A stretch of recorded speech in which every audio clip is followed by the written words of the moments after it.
Assalamualaikum warahmatullahi wabarakatuh. Innal hamdalillah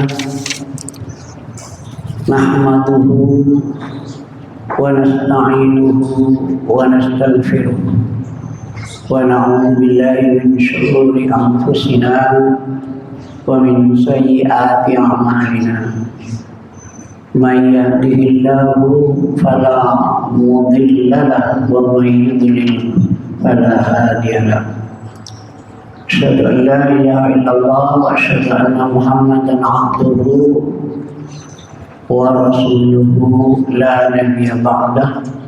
Allahumma shalli wa sallim ala nabiyyina Muhammadin wa ala alihi wa ashabihi ajma'in. Amma ba'd, ya ibadallah, usikum wa nafsi bitaqwallah faqad faza taqwa. Wa qala Allah ta'ala fi kitabihil karim, a'udzu billahi minasy syaithanir rajim. Ya ayyuhalladzina amanu taqullaha haqqa tuqatih wa la tamutunna illa wa antum muslimun. Wa qala Rasulullah sallallahu alaihi wasallam, ittaqillaha haitsu ma kunta wa atbi sayyi'atal hasanata tamhuha wa khaliqin nasa bi khuluqin hasan. Ma'asyiral muslimin, jamaah salat Jumat rahimakumullah. Patut kiranya kita terus bersyukur kepada Allah, bersyukur dengan hati, mengakui semua kenikmatan itu minallah, dari Allah, dan kita mengucapkan dengan lisan alhamdulillah. Dan kita pun juga bersyukur dengan amal ibadah. Kita taat melaksanakan perintahnya dan menjauhi segala larangannya dengan ikhlas dan benar. Semoga pada akhirnya nanti kita tergolong hamba Allah minas sholihin wal muttaqin, menjadi orang yang saleh dan orang yang bertakwa, sehingga hidup di dunia ini pendek atau lama, kemudian kita membawa iman dan takwa, kita meraih husnul khotimah, yang itu harapan kita semua, untuk kemudian meninggalkan dunia yang fana ini. Kita berharap dalam perjalanan menuju Allah kita meraih ridho Allah, dan pada akhirnya diharapkan kita ditempatkan oleh Allah Subhanahu wa ta'ala di al-jannah atau di surga. Ma'asyiral muslimin rahimakumullah, marilah kita terus meningkatkan iman dan takwa kita lewat rajin beribadah, menjauhi dosa-dosa yang akan menghancurkan iman dan Islam kita, dan juga terus thalabul ilmi, mencari ilmu untuk mengkualitaskan iman dan Islam kita. Karena apabila iman dan Islam kita ini berkualitas, maka tantangan yang akan merusak iman dan Islam kita bisa kita hadapi dengan sebenar-benarnya, dengan ilmu, sehingga kita tidak terjerumus kepada kesesatan dan penyesatan. Masyaallah muslimin rahimakumullah, pada kesempatan ini saya akan menyampaikan tentang agama Islam. Agama Islam ini disebut dinud dakwah, agama dakwah. Dinut tabligh, agama tabligh. Jadi agama Islam ini agama yang wajib disiarkan, didakwahkan, ditablighkan. Karena Islam adalah rahmatan lil alamin. Nabi diutus untuk seluruh manusia, kafatan linnas, untuk seluruh manusia, bukan sebagian seperti nabi-nabi yang dulu untuk Bani Israel. Tapi Islam untuk dunia, lil alamin. Karena firman Allah, wa ma arsalnaka illa rahmatan lil alamin. Tidaklah aku mengutus engkau Muhammad kecuali menjadi rahmat bagi seluruh alam, seluruh dunia ini. Karena itu maka agama Islam harus mencerahkan dan menerangi dunia ini dengan ajarannya yang bersandar pada Al-Quran maupun As-Sunnah. Menata dunia ini supaya makmur. Dunia ini penduduknya menjadi penduduk yang beriman dan bertakwa. Karena itu maka Nabi Muhammad SAW mengirim para dai termasuk ke Indonesia ini, ke Cina dan ke tempat-tempat yang lain, dalam rangka menjadikan Islam ini menjadi agama yang rahmatan lil alamin, rahmat bagi seluruh alam dunia ini. Masyaallah muslimin rahimakumullah, di balik tugas suci untuk menjadikan atau mendakwakan Islam ke seluruh dunia ini, maka setiap ulama, ustadz, kiai, siapapun orangnya itu perlu punya kewajiban untuk mensiarkan Islam. Tapi yang juga membawa misi untuk dunia, padahal sebenarnya menurut kitabnya itu hanya untuk Bani Israel, tapi kemudian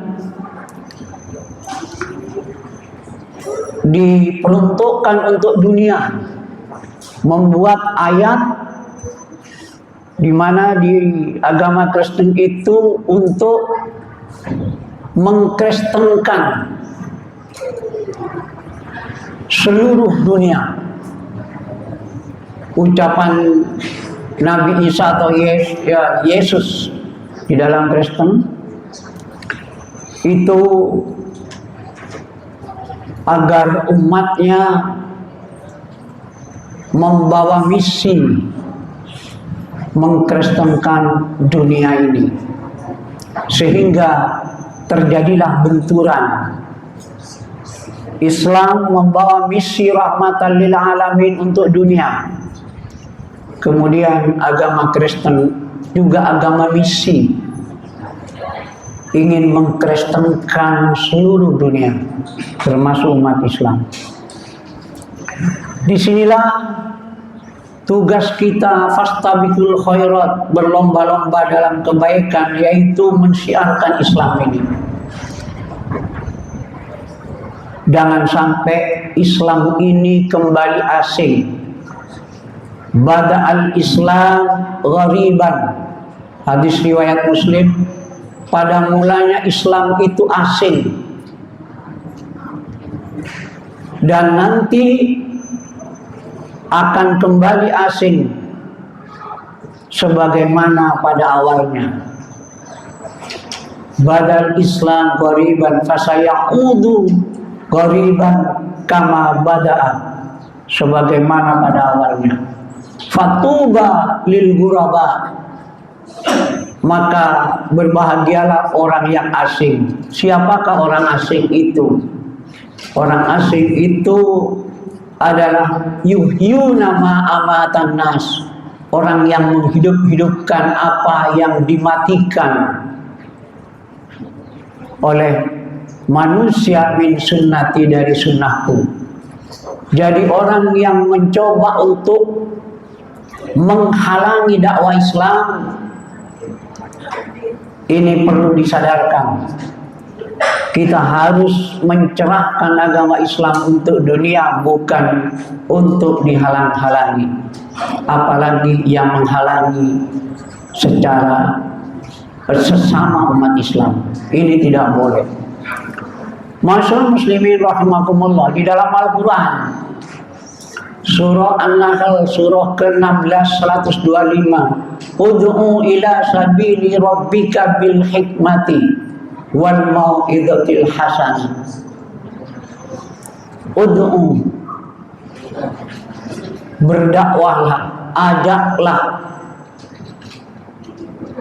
serulah manusia itu ke dalam Tuhan, ila sabili rabbika, ke jalan Tuhanmu, yaitu Islam. Jadi kita disuruh oleh Allah lewat Nabi Muhammad SAW yang ada di dalam Al-Quran, bahwa kita harus juga mengajak umat ini untuk mensiarkan, mendakwahkan Islam. Di dalam Al-Quran juga surah Al-Ma'idah surah ke-5 ayat 67, secara khusus Nabi disampaikan kepada Nabi dengan gelar Rasul, ya ayyuhar Rasul, wahai Rasul, balligh ma unzila ilaika, sampaikan wahyu apa yang diwahyukan kepadamu, jangan disembunyikan. Para ustadz, para kiai, para ulama tidak boleh menyembunyikan ajaran Islam, justru harus disiarkan. Dengan adanya kajian-kajian Islam itu dalam rangka untuk mencerahkan, mencerdaskan umat Islam supaya tidak murtad, tersesat jalan.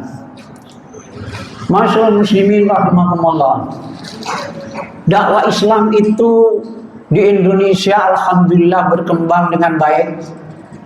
Kalau kita baca di media sosial, Morowali, Kabupaten Morowali, Sulawesi Tengah, itu ada sekitar 200 orang yang masuk Islam, bersyahadat, baik dari tenaga kerja asing dari Cina juga ada yang masuk Islam.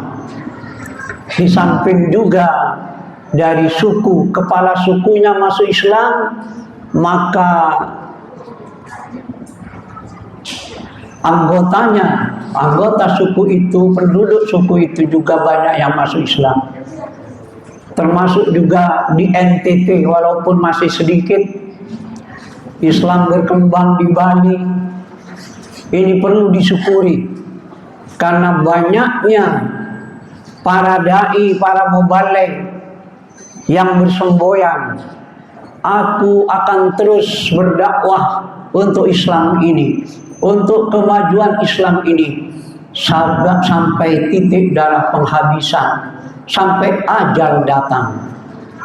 Sehingga para dai itu datang ke daerah pedalaman untuk mensiarkan agama Islam. Ini yang perlu kita syukuri. Dan organisasi di Indonesia ada yang membeli masjid di Spanyol, membeli gereja dijadikan masjid di Spanyol. Ini cukup menggembirakan. Di Australia, di Inggris, di Jerman Islam berkembang. Tapi masih kendalanya adalah kaum Nasrani, orang Kristen atau agama lain mencoba untuk menghalang-halangi perkembangan ini. Oleh karena itu, benteng pertahanan dan kemajuan Islam itu yang pertama adalah negara kita. Indonesia ini pejabatnya harus ditempatkan orang-orang Islam yang kuat iman dan Islamnya. Apalagi pemimpinnya, presidennya. Manakala tidak kuat keislamannya, justru akan menghancurkan Islam itu sendiri. Dalam pemilihan umum tentunya kita harus cerdas, jangan hanya semata-mata karena uang. Karena pada akhirnya nanti akan berbahaya terhadap Islam dan umat Islam. Carilah pemimpin yang mau memajukan Islam, bukan yang ingin menghancurkan Islam. Yang kedua, selain pemerintah, masjid ini juga tempat untuk memajukan Islam lewat dakwah-dakwah. Alhamdulillah, di kota-kota ini masjid berfastabiqul khairat, berlomba-lomba dalam kajian-kajian Islam. Ini perlu masuk kampung.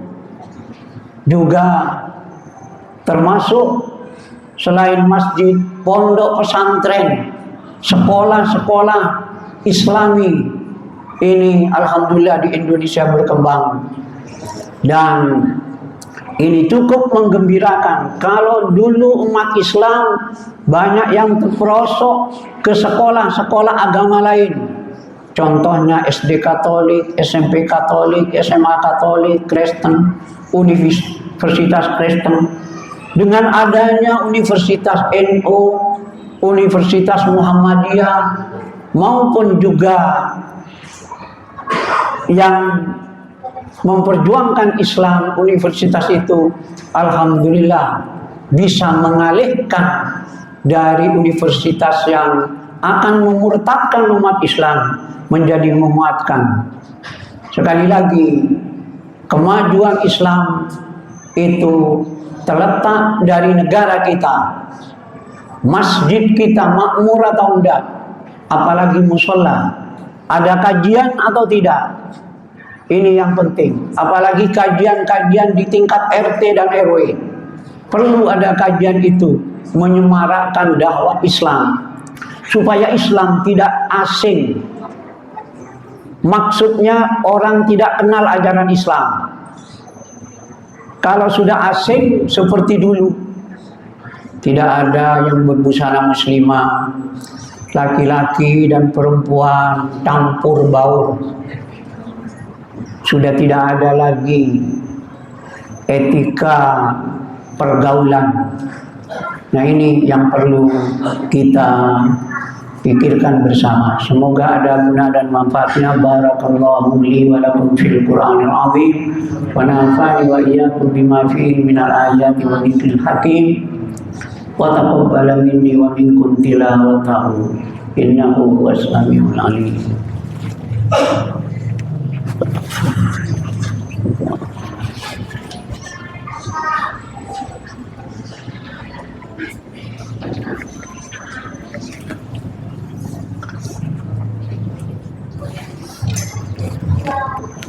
Alhamdulillah alladzi arsala rasulahu bil huda wa dinil haqq liyudhhirahu 'ala ad-dini kullih wa kafa billahi syahida. Asyhadu an la ilaha illallah wa asyhadu anna Muhammadan 'abduhu wa rasuluh. Allahumma shalli wa sallim ala nabiyyina Muhammadin wa ala alihi wa ashabihi ajmain. Amma ba'd fa ya ibadallah, usikum wa nafsi bi taqwallah faqad fazal muttaqun. Ma'asyiral muslimin rahimakumullah. Marilah kita terus mensyiarkan, mendakwakan Islam ini lewat kajian-kajian Islam. Semoga di masjid-masjid yang belum diterjemah ceramahnya itu perlu diterjemah, biar pulangnya mendapatkan ilmu, tidak hanya pahala. Orang-orang yang senang membaca Al-Quran tidak hanya membaca hurufnya saja, tapi harus tahu artinya, karena memang Al-Quran turun untuk menjadi petunjuk. Bagaimana bisa menjadi petunjuk kalau tidak dibaca artinya? Kalau Al-Quran hanya dibaca bahasa Arabnya, tulisannya itu dapat pahala, tapi tidak dapat ilmu, tidak bisa cerdas. Itu justru orang Belanda menginginkan supaya kita tidak membaca isi Al-Quran.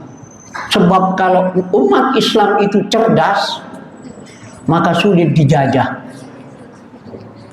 Oleh karena itu, maka di mana ada kumpulan-kumpulan perlu ada kajian-kajian Islam, terjemahan walaupun sebentar. Jangan sampai pulangnya sama dengan perginya, tidak dapat ilmu, hanya dapat pahala. Mari kita berdoa kepada Allah. Alhamdulillahirabbil alamin, wassalatu wassalamu ala asyrafil anbiya wal mursalin nabiyina Muhammadin wa ala alihi wa ashabihi ajmain. Rabbana zalamna anfusana wa illam taghfir lana wa tarhamna lanakunanna minal khasirin. Rabbana faghfir lana dzunubana wa kaffir 'anna sayyi'atina wa tawaffana ma'al abrar. Rabbana ighfir lana wa liwalidayna wa lil mu'minina yawma yaqumul hisab. Allahumma inna nas'aluka salamatan fid din wa 'afiyatan fil jasad wa ziyadatan fil ilmi wa barakatan fi rizqi wa tawbatan qabla al-maut wa rahmatan indal maut wa maghfiratan ba'dal maut. Allahumma hawwin 'alaina fi sakaratil maut wa najatan minal nar wa 'afwa indal hisab. Rabbana hab lana min azwajina wa dhurriyyatina qurrata a'yun waj'alna lil muttaqina imama. Rabbana atina fid dunya hasanah wa fil akhirati hasanah wa qina adzabannar. Subhana rabbika rabbil izzati amma yasifun wa salamun alal mursalin walhamdulillahi rabbil alamin.